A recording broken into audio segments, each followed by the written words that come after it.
ರಾಜ್ಯದ ಸ್ಫೋಟಕ ಸುದ್ದಿ, ಎಲ್ಲೂ ಇರದ ಮಹತ್ತರ ಬೆಳವಣಿಗೆಯ ಸುದ್ದಿ.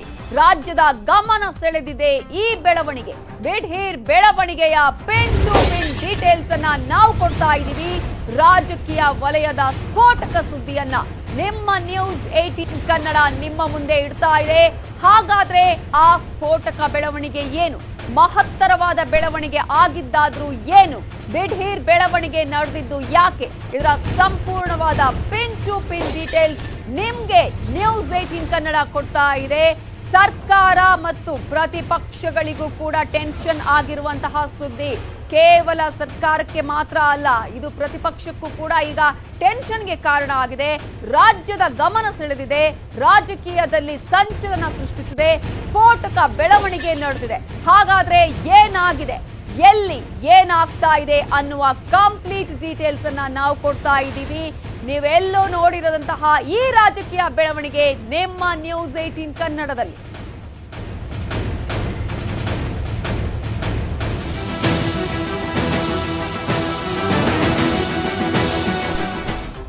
ಬಿಜೆಪಿಯಲ್ಲಿ ಶೀಘ್ರವೇ ಸ್ಫೋಟಕ ಬೆಳವಣಿಗೆ ನಡೆಯೋದಕ್ಕಿದೆಯಾ, ನಡೆದಿದೆಯಾ? ಸಿಎಂ ನಿವಾಸದಲ್ಲಿ ಕ್ಷಿಪ್ರ ರಾಜಕೀಯ ಬೆಳವಣಿಗೆ ನಡೆದಿದೆಯಾ? ಹಾಗಾದ್ರೆ ಸಿಎಂ ಅವರನ್ನ ಭೇಟಿಯಾಗಿದ್ದಾರೆ ಸಂತೋಷ್ ಹಾಗೆಯೇ ನಳಿನ್ ಕುಮಾರ್ ಕಟೀಲ್. ಸಿಎಂ ನಿವಾಸದಲ್ಲಿ ನಡೆದಂತಹ ರಾಜಕೀಯ ಬೆಳವಣಿಗೆ ಈಗ ಸಾಕಷ್ಟು ಕುತೂಹಲಕ್ಕೆ ಕಾರಣವಾಗಿದೆ. ಆ ಕ್ಷಿಪ್ರ ರಾಜಕೀಯ ಬೆಳವಣಿಗೆಯೇ ಈ ಎಲ್ಲಾ ಬೆಳವಣಿಗೆಗಳಿಗೆ ಕಾರಣ ಆಯ್ತಾ? ಹಾಗಾದ್ರೆ ಇವರೆಲ್ಲರೂ ಭೇಟಿ ಆಗಿರೋದು ಹಿಂದೆ ಇರುವಂತಹ ಕಾರಣ ಇದೇನಾ? ಸಿಎಂಗೆ ಯಾವ ಸಂದೇಶವನ್ನ ಕೊಟ್ಟರು ನಳಿನ್ ಕುಮಾರ್ ಕಟೀಲ್ ಹಾಗೇನೆ BL ಸಂತೋಷ್? ದಿಢೀರ್ ಬೆಳವಣಿಗೆಗೆ ಸಾಕ್ಷಿಯಾಯಿತು BSY ಅವರ ನಿವಾಸ. ಹಾಗಾದ್ರೆ ಸಿಎಂ ಮನೆಯಲ್ಲಿ ಏನಾಗ್ತಿದೆ ಅನ್ನೋದೇ ನಿಗೂಢವಾಗಿದೆ. ಈ ಡೆವಲಪ್ಮೆಂಟ್ಸ್ ಏನೇನು ನಡೀತಾ ಇದೆ ಬಹಳ ಕುತೂಹಲಕ್ಕೆ ಕಾರಣವಾಗಿದೆ. KS ಈಶ್ವರಪ್ಪ, R ಅಶೋಕ್ ದಿಢೀರ್ ಅಂತ ಹೇಳಿ ದೆಹಲಿಗೆ ಹೋಗಿದ್ದಾರೆ. ಇನ್ನೊಂದು ಕಡೆ ರಮೇಶ್ ಜಾರಕಿಹೊಳಿ ಅವರು. ಆ ರಮೇಶ್ ಜಾರಕಿಹೊಳಿ ಬಣದಿಂದಲೂ ಕೂಡ ಒಳ ರಾಜಕೀಯ. ಯಾವುದೇ ಕ್ಷಣದಲ್ಲಿ ಬಿಜೆಪಿಯಲ್ಲೇ ಸ್ಫೋಟಕ ಬೆಳವಣಿಗೆ ನಡೀಬಹುದು. ಹಾಗಾದ್ರೆ ಈ ಬೆಳವಣಿಗೆ ಏನಾಗಿದೆ? ಇಲ್ಲಿಯವರೆಗೂ ಕೂಡ ನಡೆದ ಬೆಳವಣಿಗೆ ಏನು? ಯಾವ ರೀತಿಯಲ್ಲಿ ಬೆಳವಣಿಗೆ ಆಗಬಹುದು? ಎಲ್ಲದರ ಪಿನ್ ಟು ಪಿನ್ ಡೀಟೇಲ್ಸ್ ನಿಮ್ಮ ನ್ಯೂಸ್ 18 ಕನ್ನಡ ನೀಡ್ತಾ ಇದೆ. BSY ನಿವಾಸದಲ್ಲಿ ನಡೆದಂತಹ ಆ ದಿಢೀರ್ ಬೆಳವಣಿಗೆ ಏನು? ತರಾತುರಿಯಲ್ಲಿ ಲಿಂಗಾಯತ ನಿಗಮವನ್ನ ಸ್ಥಾಪನೆ ಮಾಡಲಾಯಿತು. ವೀರಶೈವ ಲಿಂಗಾಯತ ಸಮುದಾಯಕ್ಕೆ 500 ಕೋಟಿಯನ್ನ ಆಲ್ರೆಡಿ ಘೋಷಣೆ ಮಾಡಲಾಗಿದೆ.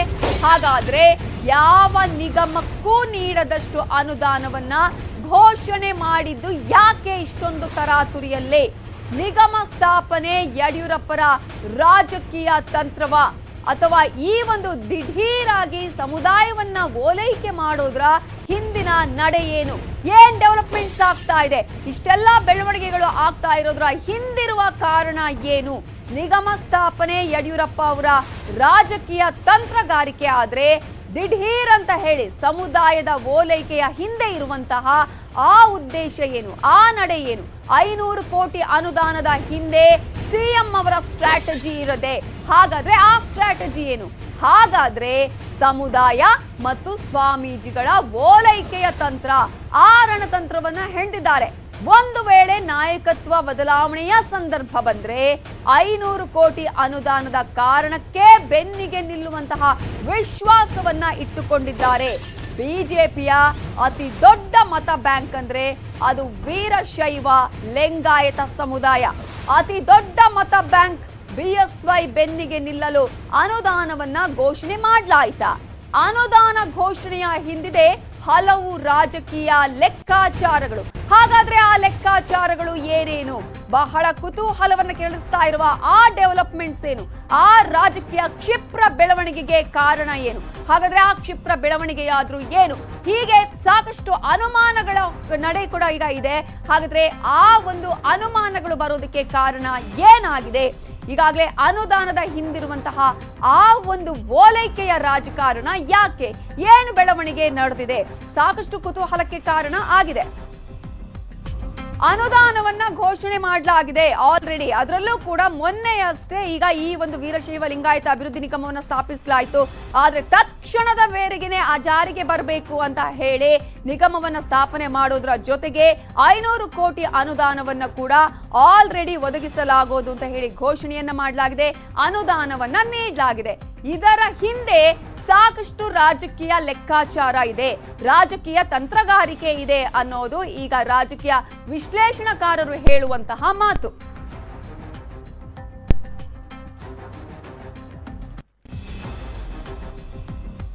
ಹಾಗಾದ್ರೆ ಇವತ್ತು ಬೆಳಗ್ಗಿನಿಂದ ಏನೆಲ್ಲ ಬೆಳವಣಿಗೆಗಳು ನಡೆಯಿತು, ಯಾವೆಲ್ಲ ಕ್ಷಿಪ್ರ ರಾಜಕೀಯ ಬೆಳವಣಿಗೆಗಳಿಗೆ ಕಾರಣ ಆಯಿತು ಅನ್ನೋದನ್ನ ಕೂಡ ನಿಮ್ಮ ಮುಂದಿಡ್ತಾ ಹೋಗ್ತಿವೆ. ಇವತ್ತು ಕಾವೇರಿದ ಕುತೂಹಲ ಏನೇನಾಯ್ತು? ಮಧ್ಯಾಹ್ನ 12:30ಕ್ಕೆ BL ಸಂತೋಷ್, ರಮೇಶ್ ಜಾರಕಿಹೊಳಿ, CP ಯೋಗೇಶ್ವರ್ ಭೇಟಿ ಆಗ್ತಾರೆ. ಮೂವರು ನಾಯಕರ ನಡುವೆ ರಹಸ್ಯ ಮಾತುಕತೆ ನಡೆಯುತ್ತೆ. ಮಧ್ಯಾಹ್ನ 3 ಗಂಟೆಯ ವೇಳೆಗೆ ಏನಾಗುತ್ತೆ ಅನ್ನೋದನ್ನ ಕೂಡ ನಾವು ಹೇಳ್ತೀವಿ. ಅದಕ್ಕಿಂತ ಮುಂಚೆ 12:30ಕ್ಕೆ ಮೂವರು ನಾಯಕರ ನಡುವೆ ರಹಸ್ಯವಾದ ಮೀಟಿಂಗ್ ಕೂಡ ನಡೆಯುತ್ತೆ. ಮಧ್ಯಾಹ್ನ 3 ಗಂಟೆಗೆ ಯಡಿಯೂರಪ್ಪ ಮನೆಗೆ BL ಸಂತೋಷ್ ಅವರು ಬರ್ತಾರೆ. BS ಯಡಿಯೂರಪ್ಪ ಅವರನ್ನ ಮೀಟ್ ಮಾಡ್ತಾರೆ. BSY ಮತ್ತು BL ಸಂತೋಷ್ ನಡುವೆ 15 ನಿಮಿಷಗಳ ಕಾಲ ಚರ್ಚೆ ನಡೆಯುತ್ತೆ. ಇಬ್ಬರ ನಡುವಿನ ಚರ್ಚೆ ಇನ್ನೂ ಕೂಡ ಸಸ್ಪೆನ್ಸ್ ಆಗಿದೆ. ಇದುವೇ ದೆಹಲಿಯಿಂದ ಸಂದೇಶವನ್ನ ಹೊತ್ತು ತಂದ್ರ ಸಂತೋಷ್ ಅನ್ನುವಂತಹ ಪ್ರಶ್ನೆಯನ್ನ ಹುಟ್ಟು ಹಾಕಿರೋದು. ಆ ನಂತರ ಮಧ್ಯಾಹ್ನ 3:30ಕ್ಕೆ BSY ಭೇಟಿಯಾಗಿದ್ದಾರೆ ರಾಜ್ಯ ನಾಯಕರು. ಪ್ರಮುಖವಾಗಿ R ಅಶೋಕ್ ಮತ್ತು ವಿಜಯೇಂದ್ರ ಭೇಟಿ ಮಾಡ್ತಾರೆ. ದಿಢೀರ್ ಬೆಳವಣಿಗೆಗಳ ಬಗ್ಗೆ ಚರ್ಚೆಯನ್ನ ಕೂಡ ಮಾಡ್ತಾರೆ. ಈ ಇಬ್ಬರು ನಾಯಕರು R ಅಶೋಕ್ ಮತ್ತು ವಿಜಯೇಂದ್ರ BSY ಅವರನ್ನ ಮೀಟ್ ಮಾಡಿ ಚರ್ಚೆಯನ್ನ ಮಾಡ್ತಾರೆ.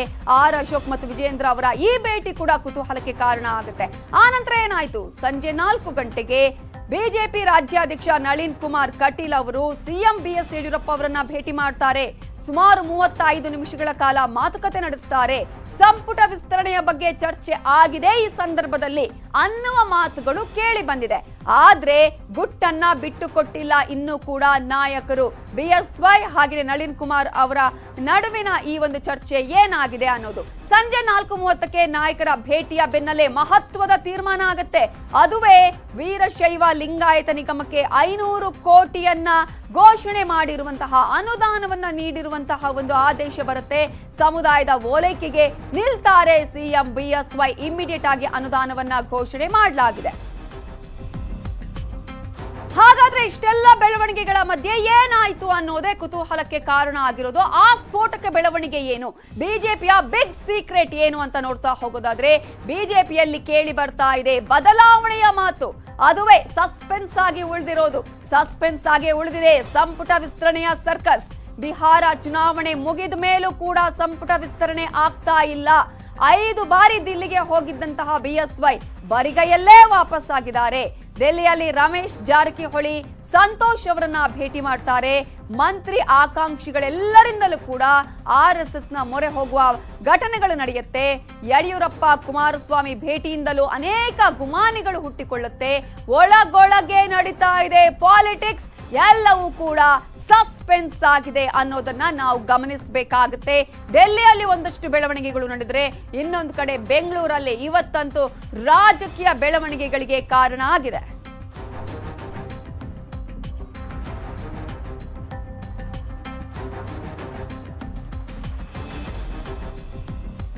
ಒಂದಷ್ಟು ಬೆಳವಣಿಗೆಗಳು ನಡೆದಿದೆ, ಸ್ಫೋಟಕ ಬೆಳವಣಿಗೆಗಳಂತೂ ಆಗಿದೆ. ಹಾಗಾದ್ರೆ ಏನಾಗಿದೆ ಅನ್ನೋದು ಈಗ ಬಹಳ ಕುತೂಹಲಕ್ಕೆ ಕಾರಣ ಆಗಿರೋದು.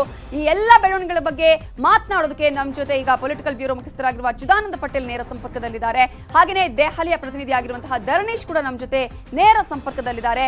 ಮೊದಲನೇದಾಗಿ ಚಿದಾನಂದ ಪಟೇಲ್, ಬಹಳ ರಾಜಕೀಯ ಬೆಳವಣಿಗೆಗಳು ನಡೀತಾ ಇರೋದನ್ನ ನಾವು ನೋಡ್ತಾ ಇದ್ದೀವಿ. ಆದ್ರೆ ಆ ಒಂದು ಬೆಳವಣಿಗೆಗಳು ಅನೇಕ ಕುತೂಹಲಕ್ಕೆ, ಅನುಮಾನಗಳಿಗೆ ಕಾರಣ ಆಗಿದೆ. ಏನಾಗ್ತಾ ಇದೆ ಹಾಗಾದ್ರೆ?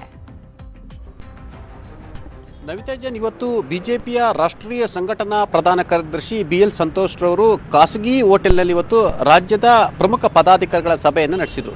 ಸುಮಾರು 3 ಗಂಟೆಗೂ ಹೆಚ್ಚು ಸಮಯ ಪದಾಧಿಕಾರಿಗಳ ಸಭೆ ನಡೆಸಿದ್ರು. ಈ ಪದಾಧಿಕಾರಿಗಳ ಸಭೆಯ ಮಧ್ಯೆಯೇ ಬಿಜೆಪಿಯ ರಾಜ್ಯಾಧ್ಯಕ್ಷ ನಳಿನ್ ಕುಮಾರ್ ಕಟೀಲ್ ಜೊತೆ ಖಾಸಗಿಯಾಗಿ ಅರ್ಧ ಗಂಟೆಗೂ ಹೆಚ್ಚು ಸಮಯ ಆ ಖಾಸಗಿ ಹೋಟ್ನಲ್ಲಿ ಚರ್ಚೆಯನ್ನು ಮಾಡಿದರು. ಚರ್ಚೆ ಮಾಡಿ ಬಳಿಕ ಅರ್ಧ ಗಂಟೆ ನಂತರ ಜಲಸಂಪನ್ಮೂಲ ಸಚಿವ ರಮೇಶ್ ಜಾರಕಿಹೊಳಿಯರನ್ನ ಕರೆಸಿಕೊಂಡು ರಮೇಶ್ ಜಾರಕಿಹೊಳಿ ಜೊತೆ ಕೂಡ BL ಸಂತೋಷ್ ಚರ್ಚೆ ನಡೆಸಿದರು.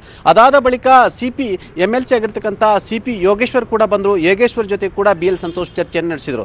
ಪ್ರಮುಖವಾಗಿ ಯೋಗೇಶ್ವರ್ಗೆ ಸಚಿವ ಸ್ಥಾನ ಕೊಡಬಾರದು ಅಂತ ಹೇಳಿ ಮುಖ್ಯಮಂತ್ರಿ BS ಯಡಿಯೂರಪ್ಪನವರ ಪಾಳೆಯದವರು ಈಗಾಗಲೇ ಅವರ ವಿರುದ್ಧ ಸಿಡಿದೆದ್ದಿರುವಂಥದ್ದು. ಇದರ ಬೆನ್ನಲ್ಲೇ BL ಸಂತೋಷ್ ಮತ್ತು CP ಯೋಗೇಶ್ವರ್ ಅವರ ಭೇಟಿ ಮಹತ್ವದ್ದಾಗಿತ್ತು. ಈ ಎಲ್ಲ ಭೇಟಿಯ ನಡುವೆ ಧಾರವಾಡದ ಪಶ್ಚಿಮದ MLA ಆಗಿರ್ತಕ್ಕಂಥ ಯುವ MLA ಆಗಿರ್ತಕ್ಕಂಥ ಅರವಿಂದ್ ಬೆಲ್ಲದ್ರವರು ಕೂಡ BL ಸಂತೋಷ್ ಅವರು ಕರೆಸಿಕೊಂಡ್ರು. ಅವ್ರ ಜೊತೆ ಕೂಡ ಅರ್ಧ ಗಂಟೆಗೂ ಹೆಚ್ಚು ಸಮಯ ಮಾತುಕತೆಯನ್ನು ನಡೆಸಿದರು. ಈ ಎಲ್ಲ ಮಾತುಕತೆ ನಡುವೆ ಕೂಡ ಪದಾಧಿಕಾರಿಗಳ ಮಾತುಕತೆಯ ನಡುವೆ ಕೂಡ BL ಸಂತೋಷ್ ರವರು ದಿಢೀರ್ನೆ ಮುಖ್ಯಮಂತ್ರಿ BS ಯಡಿಯೂರಪ್ಪರವ್ರನ್ನ ಅವರ ಅಧಿಕೃತ ನಿವಾಸ ಕಾವೇರಿಗೆ ಬಂದು ಮುಖ್ಯಮಂತ್ರಿ ಜೊತೆ ಸುಮಾರು 15 ನಿಮಿಷಕ್ಕೂ ಹೆಚ್ಚು ಕಾಲ ಘನ ಚರ್ಚೆಯನ್ನು ನಡೆಸಿದ್ರು. ಪ್ರಮುಖವಾಗಿ ಸಂಪುಟ ವಿಸ್ತರಣೆ ಸೇರಿದಂತೆ ರಾಜ್ಯದಲ್ಲಾಗಿರ್ತಕ್ಕಂಥ ಬಿಜೆಪಿ ಬೆಳವಣಿಗೆ, ಸರ್ಕಾರದ ಬೆಳವಣಿಗೆ ಸಂಬಂಧಪಟ್ಟ ಕೂಡ ಚರ್ಚೆಯನ್ನು ನಡೆಸಿದ್ರು.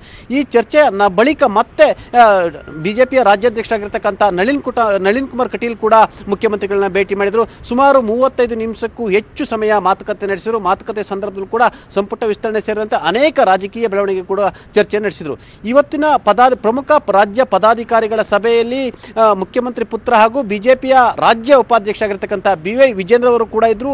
ಮತ್ತು ಆ ಪದಾಧಿಕಾರಿಗಳ ಸಭೆಯಲ್ಲಿ ನಡೆದಂಥ ಚರ್ಚೆಗಳು ಮತ್ತು BL ಸಂತೋಷ್ ಅವರು ರಮೇಶ್ ಜಾರಕಿಹೊಳಿ, CP ಯೋಗೇಶ್ವರ್, ಅರವಿಂದ್ ಬೆಲ್ಲದ್ ಜೊತೆ ನಡೆಸಿದಂಥ ಚರ್ಚೆಗಳು ಮತ್ತು ನಳಿನ್ ಕುಮಾರ್ ಕಟೀಲ್ ಜೊತೆ ಖಾಸಗಿಯಾಗಿ ನಡೆಸಿದಂಥ ಚರ್ಚೆಯನ್ನು ಸ್ವತಃ ಖುದ್ದಾಗಿ ಅವರು ಗಮನಿಸುತ್ತಿದ್ರು. ಈ ಎಲ್ಲ ಬೆಳವಣಿಗೆ ನಡುವೆ ದಿಢೀರ್ನೆ ಮುಖ್ಯಮಂತ್ರಿ BS ಯಡಿಯೂರಪ್ಪನವರು ವೀರಶೈವ ಲಿಂಗಾಯತ ಅಭಿವೃದ್ಧಿ ನಿಗಮಕ್ಕೆ ದಿಢೀರ್ನ 500 ಕೋಟಿ ಅನುದಾನದ ಆದೇಶವನ್ನು ಕೊಟ್ಟರು. ಇದು ಅತಿದೊಡ್ಡ ಅನುದಾನ ಅಂತಲೇ ಹೇಳಲಾಗ್ತದೆ. ಯಾಕಂದ್ರೆ ಅನೇಕ ಪ್ರಾಧಿಕಾರಗಳಿದ್ದಾವೆ, ನಿಗಮಗಳಿದ್ದಾವೆ. ಎಲ್ಲೊಂದು ಕಡೆ ಬಹಳಷ್ಟು ನಿಗಮಗಳು ಸಂಬಳವನ್ನು ಕೊಡಲಿಕ್ಕೆ ಆಗ್ತಿಲ್ಲ. ಇಂತಹ ಸಂದರ್ಭದಲ್ಲಿ ಮುಖ್ಯಮಂತ್ರಿ BS ಯಡಿಯೂರಪ್ಪನವರು ತಮ್ಮದೇ ಜನಾಂಗದ ಅಭಿವೃದ್ಧಿ ನಿಗಮ ಆಗಿರ್ತಕ್ಕಂಥ ವೀರಶೈವ ಲಿಂಗಾಯತ ಅಭಿವೃದ್ಧಿ ನಿಗಮಕ್ಕೆ 500 ಕೋಟಿ ಕೊಡುವ ಮುಖಾಂತರ ಎಲ್ಲೊಂದು ಕಡೆ ಇತ್ತೀಚೆಗೆ ಮುಖ್ಯಮಂತ್ರಿ BS ಯಡಿಯೂರಪ್ಪನವರ ನಡೆ ಮತ್ತು ಅವರ ಕುಟುಂಬದ ನಡೆಯಿಂದ ಬಹಳಷ್ಟು ಲಿಂಗಾಯತ ಶಾಸಕರುಗಳು ಕೂಡ ಮುನಿದೆದ್ದಿದ್ರು ಮತ್ತು ಸಮುದಾಯದವರು ಕೂಡ ಎಲ್ಲೊಂದು ಕಡೆ ಮುಖ್ಯಮಂತ್ರಿಗಳ ಮೇಲೆ ಪರೋಕ್ಷವಾಗಿ ಅಸಮಾಧಾನವನ್ನು ವ್ಯಕ್ತಪಡಿಸಿದ್ರು.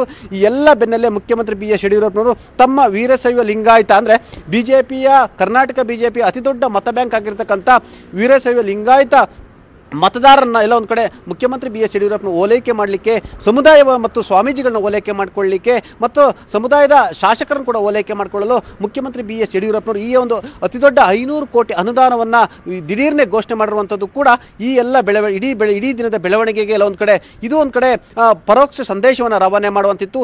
ಒಂದು ವೇಳೆ ನಾಯಕತ್ವ ಬದಲಾವಣೆ ಸಂದರ್ಭ ಬಂದ್ರೆ, ನಾಯಕತ್ವ ಕೂಗು ಎಬ್ಬಿದ್ರೆ, ಹೈಕಮಾಂಡ್ ನಾಯಕತ್ವ ಬದಲಾವಣೆ ಮಾಡಲಿಕ್ಕೆ ದಿಢೀರ್ನೆ ಕೈ ಹಾಕಿದ್ರೆ ಮುಖ್ಯಮಂತ್ರಿ BS ಯಡಿಯೂರಪ್ಪನವರ ಬೆನ್ನಿಗೆ ಇಡೀ ಸಮುದಾಯ ನಿಲ್ಲಬೇಕು, ಸ್ವಾಮೀಜಿಗಳು ನಿಲ್ಲಬೇಕು, ಶಾಸಕರು ನಿಲ್ಲಬೇಕು. ಆ ಮುಖಾಂತರ ಎಲ್ಲೊಂದು ಕಡೆ ವೀರಶೈವ ಲಿಂಗಾಯತ ಅಭಿವೃದ್ಧಿ ನಿಗಮಕ್ಕೆ 500 ಕೋಟಿ ಕೊಡುವ ಮುಖಾಂತರ, ಆದೇಶವನ್ನು ಮಾಡುವ ಮುಖಾಂತರ, ಇಡೀ ಲಿಂಗಾಯತ ಸಮುದಾಯನ ಮತ್ತೆ ಓಲೈಕೆ ಮಾಡುವ ಮುಖಾಂತರ ಮುಖ್ಯಮಂತ್ರಿ BS ಯಡಿಯೂರಪ್ಪನವರು ಕೂಡ ಇದೀಗ ರಾಜಕೀಯ ಆಟವನ್ನು ಆಡಲಿಕ್ಕೆ ಆರಂಭಿಸಿದ್ದಾರೆ. ಹೈಕಮಾಂಡ್ಗೆ ತಿರುಗೇಟು ಕೊಡಲು ಎಲ್ಲ ತಂತ್ರಗಾರಿಕೆಯನ್ನು ಮಾಡಿದ್ದಾರೆ ಅಂತಲೇ ಕೂಡ ಹೇಳಲಾಗ್ತಿದೆ. ನವಿತಾ ಜೈನ್ ಹಾಗೆ ಸಂಪರ್ಕದಲ್ಲಿ ಚಿದಾನಂದ ಪಟೇಲ್. ಹಾಗಾದ್ರೆ ದೆಹಲಿಯಲ್ಲಿ ಏನು ಆಗ್ತಾ ಇದೆ? ಹೈಕಮಾಂಡ್ ಯಾವ ಸಂದೇಶವನ್ನ ರವಾನಿಸಿದೆ? BL ಸಂತೋಷ್ ಅವರು ಯಾವ ಸಂದೇಶವನ್ನ ತಗೊಂಡು ಬಂದಿದ್ದಾರೆ? ಇದರ ಬಗ್ಗೆ ಕೂಡ ಮಾಹಿತಿಯನ್ನ ನಮ್ಮ ರಿಪೋರ್ಟರ್ ಧರಣೇಶ್ ಕೊಡ್ತಾರೆ. ಅದರಿಂದ ಮಾಹಿತಿಯನ್ನ ಪಡ್ಕೊಳ್ಳೋಣ. ಆದ್ರೆ ಅದಕ್ಕಿಂತ ಮುಂಚೆ ಈಗೊಂದು ಚಿಕ್ಕ ಬ್ರೇಕ್. ಬೆಳವಣಿಗೆಗಳು ನಡೀತಾ ಇದೆ. ಸ್ಫೋಟಕ ಬೆಳವಣಿಗೆಗಳು ಮಹತ್ತರ ರೀತಿಯಲ್ಲಿ ನಡೀತಾ ಇರೋದನ್ನ ನೋಡ್ತಾ ಇದ್ವಿ. ಹಾಗಾದ್ರೆ ಏನಾಗ್ತಾ ಇದೆ ರಾಜ್ಯ ರಾಜಕೀಯದಲ್ಲಿ? ಇದು ಯಾವ ಕಾರಣಕ್ಕಾಗಿ ಸರ್ಕಾರಕ್ಕೆ ಟೆನ್ಷನ್, ಯಾವ ಕಾರಣಕ್ಕಾಗಿ ಪ್ರತಿಪಕ್ಷದವರಿಗೆ ಟೆನ್ಷನ್ ಅನ್ನೋದನ್ನ ಕೂಡ ನಾವು ಹೇಳ್ತಾ ಹೋಗ್ತೀವಿ.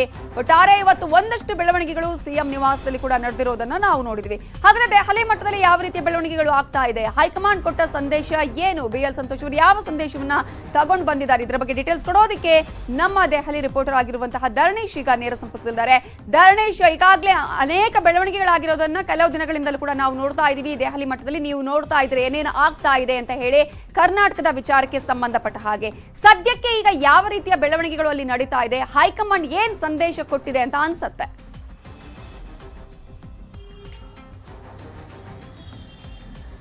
ಆ ಹೈಕಮಾಂಡ್ ಈಗ ಯಾವ ಸಂದೇಶವನ್ನ ಕೊಟ್ಟಿದೆ ಅಂತ ನಿಜಕ್ಕೂ ಕೂಡ ಬಹಳ ಮಹತ್ವಪೂರ್ಣವಾಗಿದೆ. ಯಾಕೆಂತಂದ್ರೆ ಒಂದ್ ಕಡೆ ಸಂತೋಷ್ ಮತ್ತೆ ನಳಿನ್ ಕುಮಾರ್ ಕಟೀಲ್ ಹೋಗಿ ಯಡಿಯೂರಪ್ಪ ಅವರನ್ನ ಭೇಟಿ ಮಾಡ್ತಾರೆ ಮತ್ತು ಆ ಭೇಟಿ ಆದ್ಮೇಲೆ ಯಡಿಯೂರಪ್ಪ ಲಿಂಗಾಯತ ಅಭಿವೃದ್ಧಿ ನಿಗಮಕ್ಕೆ 500 ಕೋಟಿ ರೂಪಾಯಿಗಳನ್ನ ಅನೌನ್ಸ್ ಮಾಡ್ತಾರೆ ಅಂದ್ರೆ ಎಲ್ಲ ಒಂದ್ ಕಡೆ ಅದು ಮಿಸ್ ಮ್ಯಾಚ್ ಆಗ್ತಿದೆ ಅಂತ ಅನ್ನಿಸ್ತಿದೆ. ಯಾಕಂದ್ರೆ ಆ ತರದ ಒಂದು ಲೈನ್ ನಾವು ಡ್ರಾ ಮಾಡಬಹುದು. ಯಾಕಂದ್ರೆ ಇನ್ ಕೇಸ್ ಹೈಕಮಾಂಡ್ ಕೊಟ್ಟಂತಹ ಸಲಹೆಗೆ ಸೂಚನೆಗೆ ಯಡಿಯೂರಪ್ಪ ಒಪ್ಪಿಕೊಂಡಿದ್ದಿದ್ರೆ ಬಹುಶಃ ಈ ಕ್ಷಣದಲ್ಲಿ ಅವರು 500 ಕೋಟಿ ರೂಪಾಯಿಯನ್ನ ಲಿಂಗಾಯತ ಅಭಿವೃದ್ಧಿ ನಿಗಮಕ್ಕೆ ರಿಲೀಸ್ ಮಾಡ್ತಿರ್ಲಿಲ್ಲ. ಅವರು ಕೂಡ ಪರೋಕ್ಷವಾಗಿ ಹೈಕಮಾಂಡ್ಗೆ ಏನೋ ಒಂದು ಸಂದೇಶವನ್ನ ಕಳಿಸಬೇಕಿದೆ. ಅಂದ್ರೆ ನನ್ನ ಬೆನ್ನಿಗೆ ನನ್ನ ಸಮುದಾಯ ಇದೆ, ಬಹಳ ದೊಡ್ಡ ಮತ ಬ್ಯಾಂಕ್ ಇದೆ ಅನ್ನುವಂತ ಸಂದೇಶವನ್ನ ಕಳಿಸಬೇಕಾಗಿದೆ. ಆ ಕಾರಣಕ್ಕೋಸ್ಕರನೇ ಮಾಡಿದ್ದಾರೆ. ಫಸ್ಟ್ ಆಫ್ ಆಲ್ ಇಷ್ಟು ದಿನ ಇಲ್ಲದೆ ಇರುವಂತಹ ಈ ಲಿಂಗಾಯತ ಅಭಿವೃದ್ಧಿ ನಿಗಮದ ಸ್ಥಾಪನೆಯೇ ಒಂದು ರಾಜಕೀಯ ಪ್ರಹಸನ. ಅದಕ್ಕೊಂದು ಹಿನ್ನೆಲೆ ಇದೆ. ರಾಜಕಾರಣಕ್ಕೋಸ್ಕರ ಅದು ಮಾಡಿದ್ದಾರೆ ಅಂತ ಹೇಳಲಾಗ್ತಿದೆ. ಜೊತೆಗೆ ಇತ್ತೀಚೆಗೆ ಶಿರಾ ಮತ್ತೆ ರಾಜರಾಜೇಶ್ವರಿ ನಗರ ಬೈ ಎಲೆಕ್ಷನ್ ಆದ್ಮೇಲೆ ನಾನೇ ಹೋಗ್ತೀನಿ ದೆಹಲಿಗೆ ಅಂತೇಳಿ ಖುದ್ದಾಗಿ ಯಡಿಯೂರಪ್ಪನೇ ಹೇಳಿದ್ರು. ಮತ್ತೆ ಅನಂತರದ ಒಂದು 2-3 ಬಾರಿ ಅದನ್ನ ಪುನರುಚ್ಚರಿಸಿದ್ರು. ಸೊ ಹಾಗಾಗಿ ಯಡಿಯೂರಪ್ಪ ಅವರನ್ನ ಹೈಕಮಾಂಡ್ ಕರ್ಸ್ಕೊಂಡಿತ್ತ, ಸಮಯಾವಕಾಶವನ್ನ ನೀಡಿ JP ನಡ್ಡಾ ಇರ್ಬೋದು ಅಥವಾ ಅಮಿತ್ ಶಾ ಇರ್ಬೋದು, ಮತ್ತೊಬ್ರು ಇರ್ಬೋದು, ಅಥವಾ ಯಡಿಯೂರಪ್ಪ ಅವರೇ ಸ್ವತಃ ದೆಹಲಿಗೆ ಬಂದಿದ್ರ ಅನ್ನುವಂಥದ್ದು ಇನ್ನೂ ಕೂಡ ಆ ಪ್ರಶ್ನೆ ಹಾಗೆ ಉಳಿದಿದೆ. ಸೊ ಈಗ ಬಂದಂತ ಯಡಿಯೂರಪ್ಪ ಮತ್ತೆ ಅದೇ ರೀತಿ ವಾಪಸ್ ಹೋದ್ರು. ಯಾಕೆಂದ್ರೆ 1 ವಾರ ಆಯ್ತು, ಯಾವ ಹೈಕಮಾಂಡ್ ನಿಂದ ಯಾವ ಅದು ಸಂಪುಟದ ವಿಸ್ತರಣೆ ಬಗ್ಗೆ ಆಗಲಿ, ಪುನರುಚ್ಚನೆ ಬಗ್ಗೆ ಆಗಲಿ, ಮತ್ತೊಂದು ಬದಲಾವಣೆ ಬಗ್ಗೆ ಆಗಲಿ ಯಾವ ರೀತಿಯ ಸಲಹೆ, ಸಂದೇಶ, ಸೂಚನೆಗಳು ಏನೇನೂ ಹೋಗಿಲ್ಲ. ಸೊ ಆದ್ರೆ ಎಲ್ಲವೂ ಕೂಡ ಸ್ಥಗಿತ ಆಗಿದಾವೆ ಅಂತಂದ್ರೆ ಹೈಕಮಾಂಡ್ ಒಂದು ರೀತಿಯಲ್ಲಿ ಯಡಿಯೂರಪ್ಪ ಬಗ್ಗೆ ಒಂದು ಕಾದು ನೋಡೋ ತಂತ್ರ ಅನುಸರಿಸ್ತಿದೆ ಅಂತನೋ ಅಥವಾ ಏನೋ ಒಂದ್ ರೀತಿ ಒಲ್ಲದ ಮನಸ್ಸಿನಿಂದ ಅವ್ರ ಜೊತೆ ಆಕ್ಟ್ ಮಾಡ್ತಿದೆ ಅಂತ ಅನ್ನಿಸ್ತಾ ಇದೆ ಈಗಿನ ಬೆಳವಣಿಗೆಗಳು, ಆಗ್ತಿರುವಂತಹ ಬೆಳವಣಿಗೆಗಳು. ಹಾಗಾಗಿಯೇ ಯಾವುದೇ ರೀತಿಯ ಸೂಚನೆಯನ್ನ ನೀಡಿರಲಿಲ್ಲ. ಇವತ್ತು BL ಸಂತೋಷ್, ಬಿಜೆಪಿಯ ರಾಷ್ಟ್ರೀಯ ಸಂಘಟನಾ ಕಾರ್ಯದರ್ಶಿ, ಅವ್ರ ಮುಖಾಂತರ ಏನೋ ಒಂದು ಸಂದೇಶವನ್ನ ಕಳಿಸಿದೆ. ಅದು ಸಂಪುಟ ವಿಸ್ತರಣೆ ಮಾಡಿ ಅಂತನೋ, ಸಂಪುಟ ಪುನರ್ರಚನೆ ಮಾಡಿ ಅಂತನೋ, ಇಂತಿಷ್ಟು ಜನನ್ನ ಸೇರಿಸ್ಕೊಳ್ಳಿ ಅಂತನೋ, ಅಥವಾ ನಾಯಕತ್ವ ಬದಲಾವಣೆ ಮಾಡಬೇಕಾಗುತ್ತೆ, ಅದು ನಮ್ಮ ಪಕ್ಷದ ಭವಿಷ್ಯದ ದೃಷ್ಟಿಯಿಂದ ಅನಿವಾರ್ಯ. ನೀವು ಆ ಕಾರಣಕ್ಕೋಸ್ಕರ ಅಣಿಯಾಗಿ, ಅಂದ್ರೆ ಮಾನಸಿಕವಾಗಿ ನೀವು ಸಿದ್ಧರಾಗಿ ಕುರ್ಚಿ ಬಿಟ್ಕೊಡ್ಲಿಕ್ಕೆ ಅನ್ನುವಂತಹ ಕಠಿಣವಾದಂತಹ ಸಂದೇಶವನ್ನು ಏನೋ ಒಂದು ಸಂದೇಶವನ್ನ ಕಳಿಸ್ಕೊಟ್ಟಿತ್ತು. ಸೊ ಆ ಸಂದೇಶ ಎಷ್ಟರ ಮಟ್ಟಿಗೆ ಯಡಿಯೂರಪ್ಪ ಅವರಿಗೆ ಪೂರಕವಾಗಿದೆ ಅಥವಾ ಅವರಿಗದು ಸಮಾಧಾನ ತಂದಿದೆ ಅನ್ನುವಂಥದ್ದು ಕೂಡ ಇನ್ನೂ ನಿಗೂಢವಾಗಿದೆ. ಆದ್ರೆ ಯಡಿಯೂರಪ್ಪ ಈ ತರದ ಸಂದೇಶ ಬಂದ ಮೇಲೆ ಸಂತೋಷ್ ಮತ್ತು ನಳಿನ್ ಕುಮಾರ್ ಕಟೀಲ್ ಅವರ ಮೂಲಕ ಸಂದೇಶ ಬಂದ ಮೇಲೆ ಯಡಿಯೂರಪ್ಪ ತೆಗೆದುಕೊಂಡಂತಹ ನಿಲುವು ಅಂದ್ರೆ ಲಿಂಗಾಯತ ಅಭಿವೃದ್ಧಿ ನಿಗಮಕ್ಕೆ 500 ಕೋಟಿ ರೂಪಾಯಿಗಳನ್ನ ಘೋಷಣೆ ಮಾಡಿದ್ದು ಬಹಳ ಕುತೂಹಲಕಾರಿಯಾಗಿದೆ. ಮತ್ತು ಈ ಮುಖಾಂತರ ಅವರು ಹೈಕಮಾಂಡ್ಗೆ ಏನ್ ಸಂದೇಶವನ್ನ ರವಾನಿಸಬೇಕೋ ಅದನ್ನ ರವಾನಿಸಿದ್ದಾರೆ ಅಂತ ಅನ್ಸುತ್ತೆ ನಮಿತಾ. ಎಸ್, ನಿಜ. ಸಾಕಷ್ಟು ಬೆಳವಣಿಗೆ ಅಂತೂ ಆಗ್ತಾ ಇದೆ. ಟಿಕ್ ಫಾರ್ ಟ್ಯಾಟ್ ಅನ್ನುವ ರೀತಿಯಾಗಿ ಈಗಾಗಲೇ ಏನೇನು ಆಗ್ತಾ ಇದೆ ಅನ್ನೋದನ್ನ ನಾವು ನೋಡ್ತಾ ಇದೀವಿ. Thank you so much Dharanish, ಹಾಗೇನೆ ಚಿದಾನಂದ ಪಟೇಲ್ ಕೂಡ ಸಾಕಷ್ಟು ಮಾಹಿತಿಯನ್ನ ಕೊಟ್ಟಿದ್ದಾರೆ. ಥ್ಯಾಂಕ್ ಯು ಸೋ ಮಚ್ ಇಬ್ಬರಿಗೂ ಕೂಡ. ಹಾಗಾದ್ರೆ ನಿಜವಾಗ್ಲೂ ಆಗ್ತಾ ಇರೋದು ಏನು ಅನ್ನೋದನ್ನ ನಾವು ಹೇಳ್ತೀವಿ ಚಿಕ್ಕ ಬ್ರೇಕ್ ಆದ್ಮೇಲೆ. ಮುಂದೆ ಇಡುವಂತಹ ಪ್ರಯತ್ನ ಇದು. ರಾಜ್ಯ ಸರ್ಕಾರದಲ್ಲೇ ಬದಲಾವಣೆಯ ಚರ್ಚೆಯ, ಸಂಪುಟ ಪುನರ್ರಚನೆಯ ಬಗ್ಗೆ ಮಾತುಕತೆನ ಹೈಕಮಾಂಡ್ ಇಂದ BSYಗೆ ಸಿಕ್ತಾ ಗ್ರೀನ್ ಸಿಗ್ನಲ್ ಅನ್ನುವ ಪ್ರಶ್ನೆ ಕೂಡ ಇದೆ. ಇಲ್ಲಿ ಸಂಪುಟ ಪುನರ್ರಚನೆ ಬಗ್ಗೆ ಮಾತುಕತೆ ನಡೆದಿದೆಯಾ? ಸಂಪುಟ ಪುನರ್ರಚನೆ ಮಾಡುವಂತೆ BL ಸಂತೋಷ್ ತಿಳಿಸಿದ್ರ? ಸಚಿವ ಸ್ಥಾನ ಹಂಚಿಕೆ ಬಗ್ಗೆ ಮಾತುಕತೆ ನಡೆಸಿದ್ರ ಬಿಜೆಪಿ ರಾಜ್ಯಾಧ್ಯಕ್ಷ ನಳಿನ್ ಕುಮಾರ್ ಕಟೀಲ್? ಇದೇ ಗುರುವಾರದಂದು ಸಂಪುಟ ಪುನರ್ರಚನೆ ಆಗತ್ತಾ? ಹೀಗೆ ಸಾಕಷ್ಟು ಪ್ರಶ್ನೆಗಳು ಇದೆ, ಅನುಮಾನಗಳಿದೆ, ಅನೇಕ ಬೆಳವಣಿಗೆಗಳಂತೂ ನಡೆದಿದೆ, ಸಾಕಷ್ಟು ಭೇಟಿಯಾಗಿದೆ, ಮಾತುಕತೆಗಳು ನಡೆದಿದೆ.